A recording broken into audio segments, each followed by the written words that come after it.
Hey everybody, Patrick Creel with the Real Tampa Bay Ghostbusters, and we're back after watching the Ghostbusters Afterlife trailer 2020 about 281 million times. We're going to do a deep analysis, and guess what? I'm totally going to be speculating.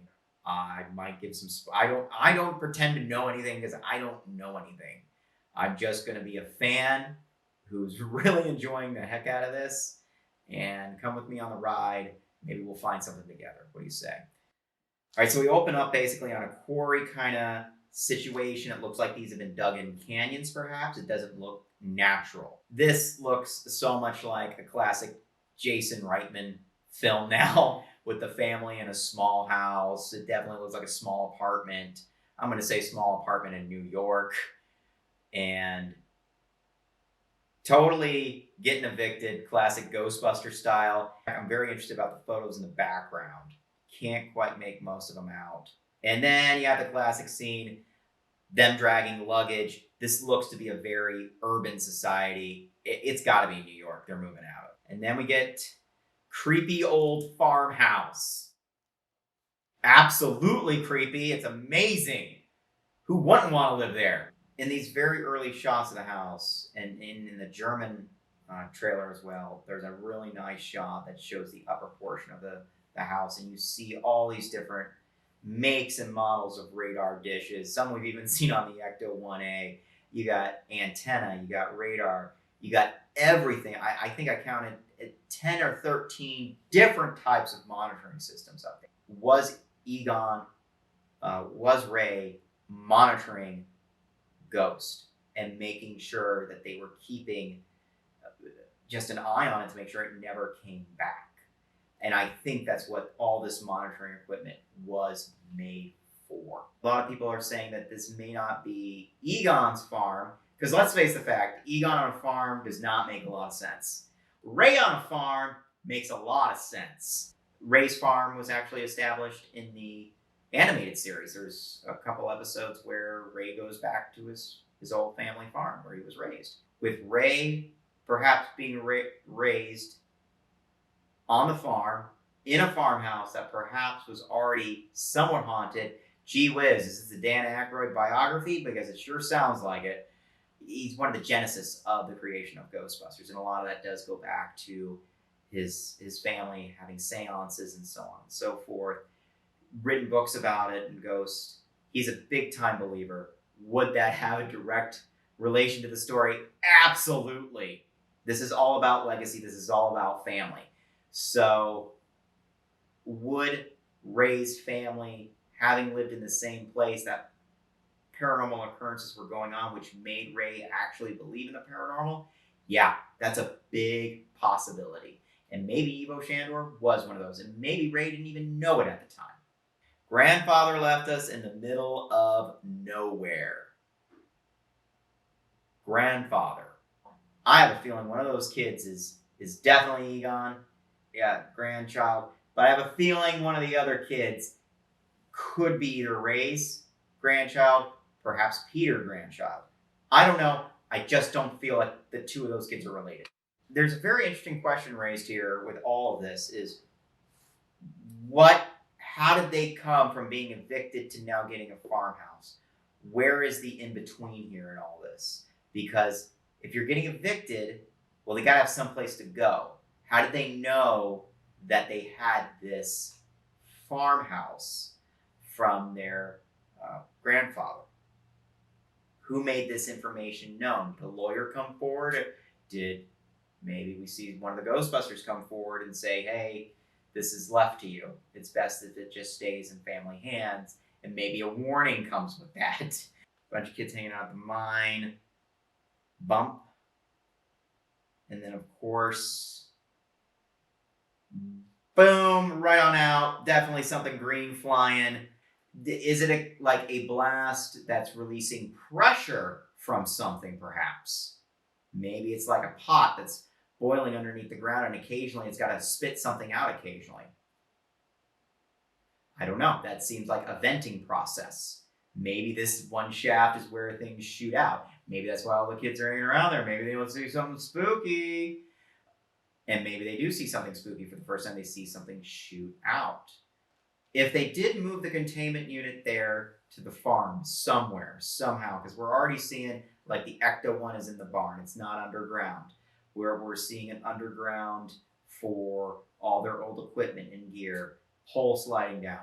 Is it possible the containment unit or some version of a containment unit is down there, but perhaps deteriorating?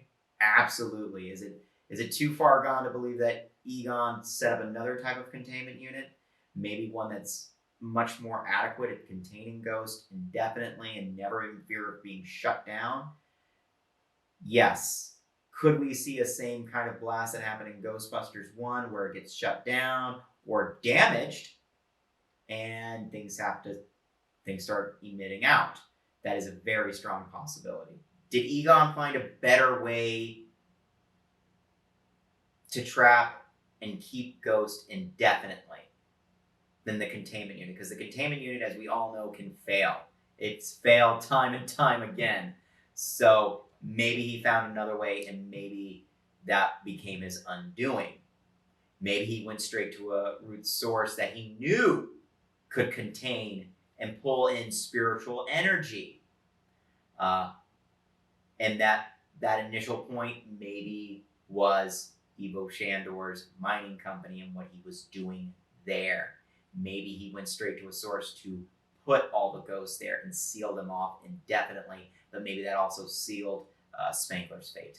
Wide shot of the town. This looks like an old crumple up map that it looks like it had to steal from a library, because maybe all the other maps are leaving some information out for some reason, and this older map has all that real dense information that they need to appropriately figure out where all these earthquakes are coming from. And maybe somebody's kept that buried for a long time, and this map is the only one they've been able to find. It's got the listen, it's yellow stained, it's all crumpled up, it's from a library. They definitely ripped that off somehow in classic Ghostbuster fashion. And town is shaking, rocking, and rolling. No Twinkies, but we got donut holes. I do like this in the hardware store, all the keys shaking. Keys shaking. We may be hinting at a key master. This moment, it definitely looks like when they were first moving in, when you first saw them pulling in, they're wearing all the same clothes. You see the symmetrical book stacking. This is when they first come in the house. So if they're coming straight in the house and you see that, you're going to be a little freaked out. Symmetrical book stacking, just like the Philadelphia mass turbulence of 1947. You're right. No human being would stack books like this. So why is that in this trailer? There's no librarian here. Who's stacking these books this way? Is it Egon? Is Egon a ghost stacking books this way? It's so odd. I have a feeling the moment that character touches the that stack of books is when another earthquake goes off. Now this is fun. The puzzle pieces that the girl starts to move around. Obviously a secret not easily to be found by anybody. She has uncovered something. Why would you hide something? You don't want people to find it easily. Now, somehow or another, this one girl who looks incredibly like Egon, I mean, they might as well be the same brand and make of glasses. Definitely some grandchild of Spangler. Gotta be. Just gotta be. And she's unlocking something. And boy, and there it is, the ghost trap. Replica, thank you so much for saying that. Kind of saying, hey, you guys have made some pretty amazing replicas. And so automatically that's what Paul Rudd's character thinks this is. It's a replica of a ghost trap, but clearly it's not. It's the real deal. Listen. You smell something? There it was. I do love the ominous hook hanging in the back, in the very, very, very back corner of the shot. It's very kind of like Texas Chainsaw Massacre kind of stuff, which really hints at a dark tone, which we are totally cool with. And in the background after that shot, you've got a large ghost up there. And I'm sorry, it just, in my opinion, does not look like Slimer. It looks like a completely different ghost. Who knows what ghost this is? It's got a different color to it. It's a gray. It's a very putrid kind of gray. In fact, it's not. It's very unsettling color. It's purple. It really does kind of remind you a little bit of the Gray Lady, the librarian, but definitely a lot of arms and large. This ghost is large. New York in the 80s was like the Walking Dead. So here we got some really great YouTube videos they're showing here. Love it. And on the side of the screen, you can also see other videos that it looks like of Ghostbuster stuff. What I do love about the one shot of our Fab Four, it's a shot we've never seen before. One clip is clearly from original footage from the film. The other clip of the four walking definitely looks like B-roll. Some of the B-roll that I think they found in the mine shaft that they were talking about at FanFest. I think this might be some of the unearthed footage that was from other cameras that were shooting. And then all of the ghosts disappeared. No one's seen a ghost in 30 years. So with that comment even being made, they're basically saying the existence of ghosts was known, but they all went away. So, yeah. What happened, and why don't these kids know about it? Why isn't it more known? Why don't these kids know about their lineage? If that is the case, that maybe their mother's trying to protect them, maybe even the grandmother's trying to protect them from a fate. This trailer is definitely raising a very interesting question of why is the Ghostbusters no longer in public conscious? Why is that not a thing? Was this maybe something the government decided to shut down after '89? Because it seems like after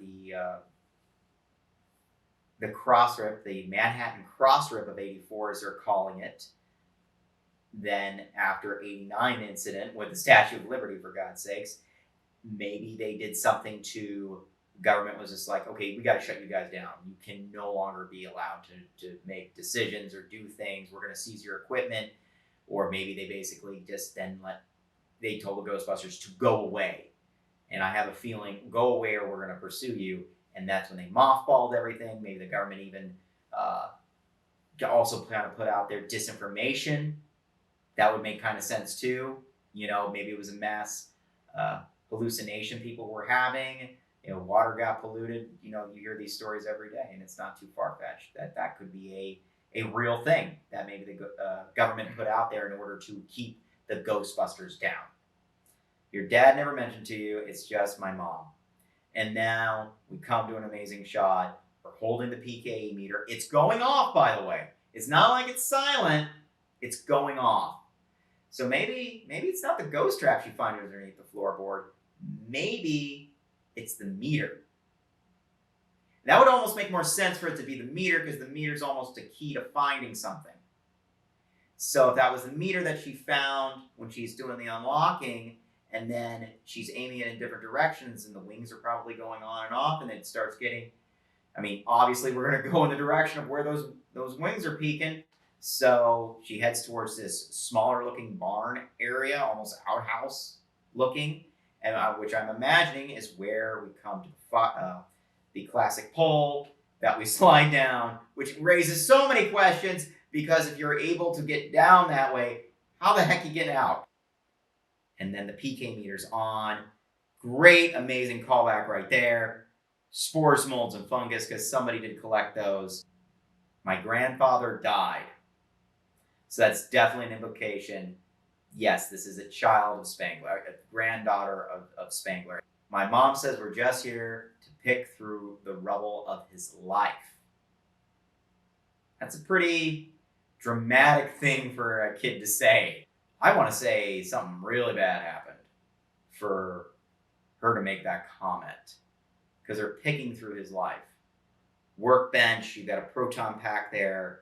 Oh, just there's so much stuff to look at in this scene. It's amazing. You've got computer monitors on in the background. You got tools. Obviously, work was going on before everything got shut down. Something is happening that they need this gear all present there. And there's a monitoring equipment there that's still working. Why is it working? What is it still monitoring? And then Paul Rudd holding the trap. Okay, he drops the trap. That's a bad thing to do. Never drop a trap. I'm going to go ahead and say Not a Ghostbuster. Not going to be a Ghostbuster. I'm speculating. Maybe he does. Maybe he does put on the khaki and throws on a pack. I don't think so. And we'll get to that reason in just a moment. Here it is, the tear-jerking scene of them all. Pulling back the 4 uniforms. And what name do we see when we slow it down, everybody? Spangler. And I'm only going to assume the other suits are of the other Ghostbusters. So all this equipment is there. All this ghost traps, the ecto. What's it all doing there? Why was it all mothballed? What happened? That's really the question. What happened? And then we come up to the Shandor Mining Company and how important this is to everything. The architect's name was Ivo Shandor. I found it in Tobin's spirit guide. He was also a doctor. Performed a lot of unnecessary surgery. And then in 1920, he started a secret society. Let me guess. Gozer worshippers. Right. All Ghostbuster fans know Ivo Shandor was the basically godfather of the architect of Dana Barrett's building, where there was cold riveted girders made with pure selenium. So guess what? I'm pretty sure this is where he was mining it all from. This has to be where he was mining it all from. It seems like this whole town was Shandor's at one point. And it would make sense back in 1927, mining time. So this is where he got the raw materials to build Central Park West or Spook Central. Would Egon buy up, or would Ghostbusters buy up maybe property in this town that was Ivo Shandor's to make sure it doesn't fall perhaps into the wrong hands?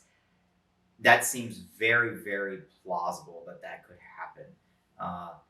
Especially if you don't want anyone to find it or discover it, but I have a feeling discovery is going to happen, and that's sometimes how this happens. Something gets opened, something that's not meant to be opened, like a ghost trap that could get opened and release something that wants to release everything. So, and the other thing I want to point out, yeah, I'm speculating, but I don't care.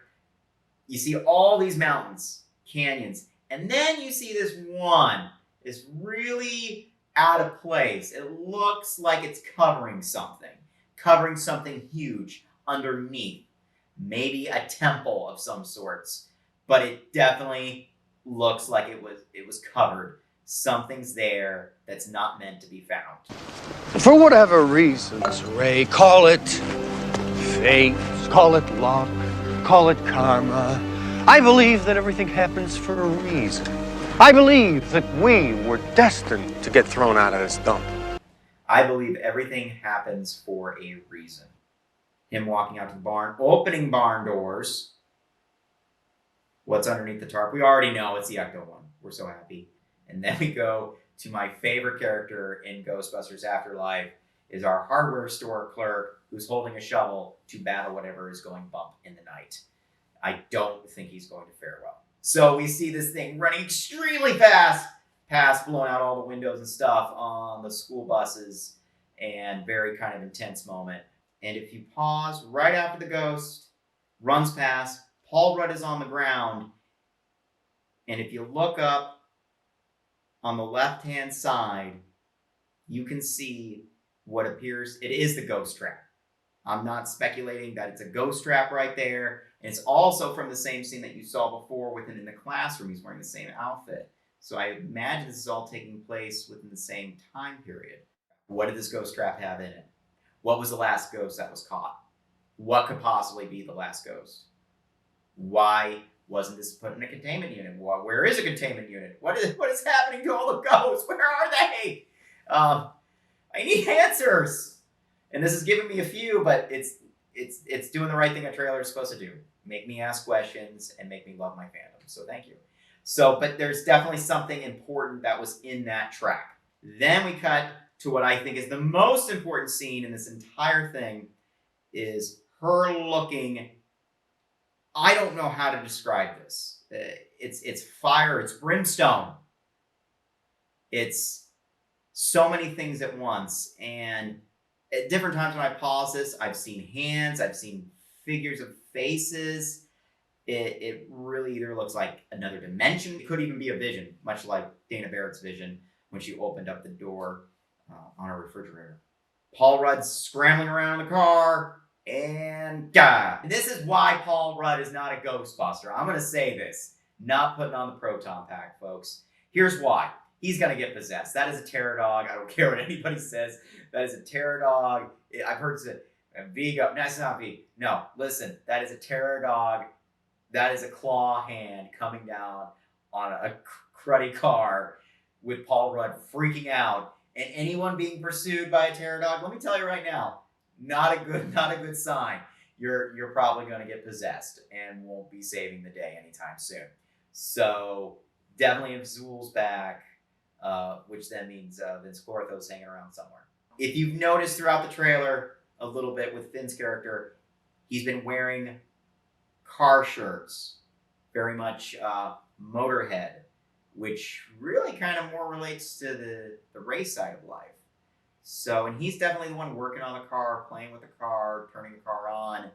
Definitely seems to be a gearhead. Starts it up now.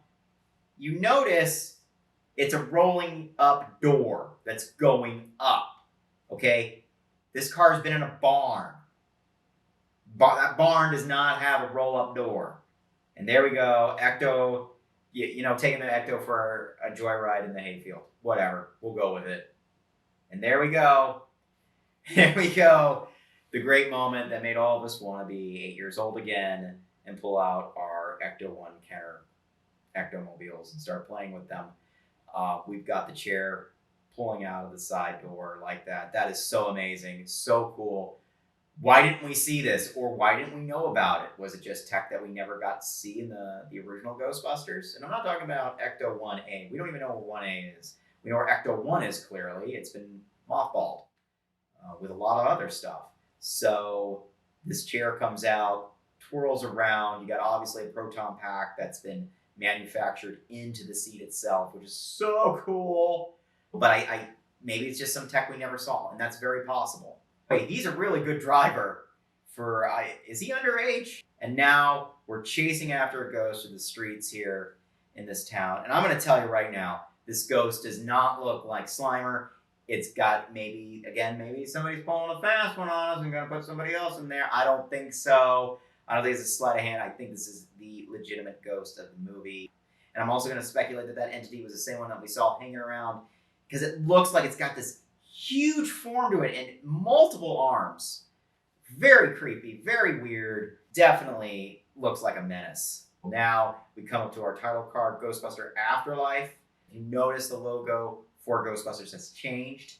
They have put bolts on it like it's holding back something. They're holding back that ghost. That's a really strong tell too, that something has been held back, but something has managed to help it get released.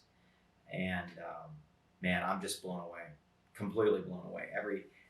There's not one moment lost in this trailer. Everything is eaten up. It's fantastic.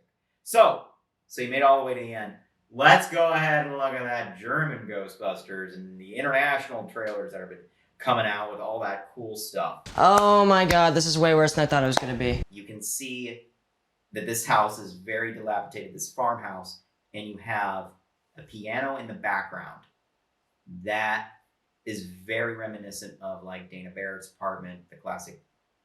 And then we're just going to go all the way to the end here, and oh my gosh! That is the best thing I've ever seen. firing off the proton pack, the kids are. Let's get ready. Switch me on.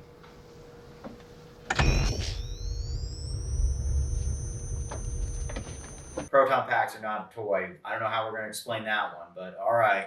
And the kids are going to have to be the ones to save the day with maybe some help from heroes past showing up. And we see a new Ecto goggles, which is very cool because it has the Polaroid camera on there. So shake it like a Polaroid. You can have spirit photography, literally. That's awesome. Good thinking, Ray. And by the way, the Proton pack she's wearing, you can definitely tell, has had some major fixer-upper opportunity on it because you see some yellow tape and different things on it. She's wearing the Proton pack, but the straps are definitely not protecting her. They're reversed, which they're pointing out, which the foam is normally pointed towards. So I know that from being a Ghostbuster cosplayer for so long. Cool. Well, folks, that's my breakdown right now for the Ghostbusters Afterlife trailer. Also, fun thing, this is getting a different name overseas. It looks like Legacy, Ghostbusters Legacy. So I don't know what's a better title, Afterlife or Legacy. Leave a comment. Say which one you like. I'm very torn. I think Legacy is awesome because that's what Ghostbusters is about, is legacy. So I'm Patrick Creel. That is my my deep dive analysis for the Ghostbusters Afterlife trailer. Thank you so much. Stay tuned for more of these fun videos because we're going to be doing a heck of a lot more as paranormal activity increases. Thank you.